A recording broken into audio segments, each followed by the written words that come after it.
নমস্কাৰ সকলোকে স্বাগতম জনাইছোঁ। আজি আমি আলোচনা কৰিম অনুৰূপ শব্দ কাক বোলে আৰু ইয়াৰ উদাহৰণবোৰ কেনেকুৱা।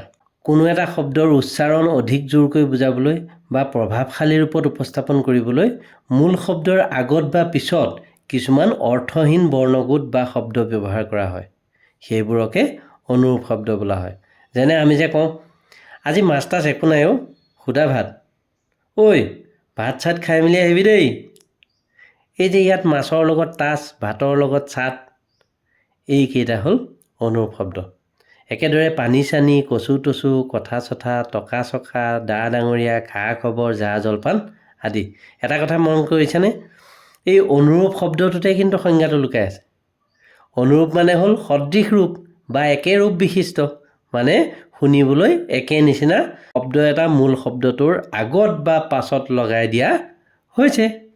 ইয়াত চোৱা, মাছ তাছ, ভাত চাত, পানী চানী, কচু টচু, কথা চথা, টকা চকা, পুথি চুথি, কিতাপ চিতাপ, চকু টকু, খেতি বাতি, খেলা ধূলা, চাহ তাহ, চুলি তুলি। একেদৰে এইফালে সোঁফালে চোৱা, দা ডাঙৰীয়া, খা খবৰ, জা জলপান, বা বাতৰি, সা সম্পত্তি, পা পইচা, এনেকুৱা উদাহৰণ। এতিয়া ইয়াত চোৱা, পিছত যিটো টুকুৰা লাগিছে তাৰ অৰ্থ আগৰ শব্দটোৰ লগত সংগতি থকাকৈ নাই। ঠিক একেদৰে এই ডাঙৰীয়াৰ লগত দা লাগিছে, খবৰৰ লগত খা লাগিছে, জলপানৰ লগত জা লাগিছে, এই আগৰ শব্দবোৰ অৰ্থহীন। এইবোৰে কি কৰিছে, পিছৰ মূল শব্দটোক প্ৰভাৱী কৰিছে আৰু শুনিবলৈ তাত এটা জোৰ প্ৰদান কৰিছে। তোমালোকৰ এটা প্ৰশ্ন হ'ব পাৰে যে আমি সংজ্ঞাটোততো কৈছিলোঁ যে শব্দবোৰ অৰ্থহীন হয়, কিন্তু হয় কেতিয়াবা আমাৰ যেনেকৈ খাটো খোৱা কাৰ্যটোৰ ধাতু অৰ্থ আছে, বা মানে বতাহ অৰ্থ আছে, সপ্তস্বৰৰ প্ৰথমটো চা চা ৰে গা মা পা। ঠিক একেদৰে পা খোৱা কাৰ্যটোৰ ধাতু। এনেকৈ আমি অকলে অকলে অৰ্থ পাইছোঁ, কিন্তু আমি এটা কথা চাব লাগিব যে এই অনুৰূপ শব্দবোৰ যেতিয়া কোনো এটা শব্দৰ আগত বা পিছত লাগিছে, সিহঁতে নিজৰ অৰ্থ কিন্তু সম্পূৰ্ণ হেৰুৱাই লয়। এই বাকী শব্দটোৰ লগত সংগতি ৰাখি সিহঁতৰ অৰ্থ একেবাৰে নাথাকে বা সিহঁত অৰ্থশূন্য।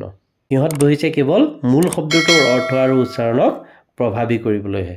আৰু এটা কথা, আমি যে এই মাছ তাছ, ভাত চাত, পানী চানী, এই হাইফেন দি দিছোঁ, এই দি দিয়াৰ লগে লগে সি সামগ্ৰিকভাৱে একোটা শব্দ হৈছে। আকৰ্ষণীয় কথাটো হ'ল, এতিয়া এই মাছ তাছে মাছৰ লগতে মাছৰ সমগোত্ৰীয় আৰু কিবা কিবি বুজাইছে। একেদৰে ভাত চাত বোলোতে এই ভাতৰ লগতে ভাতৰ সমগোত্ৰীয় আনুষাংগিক আৰু কিবা কিবি বস্তুক নিৰ্দেশ কৰিছে। এইটো হ'ল অনুৰূপ শব্দৰ বাহাদুৰি। আশা কৰিছোঁ তোমালোকক মই ঠিকেই বুজাব পাৰিছোঁ।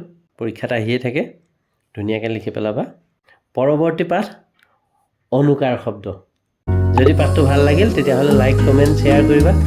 যদি নতুনকৈ মোৰ ভিডিঅ' চাই আছা তেতিয়াহ'লে এনেধৰণৰ ভিডিঅ'সমূহ পাই থাকিবৰ কাৰণে ছাবস্ক্ৰাইব কৰিবা। আজিলৈ সামৰিছোঁ। চিৰচেনেহী মোৰ ভাষা জননী। ধন্যবাদ।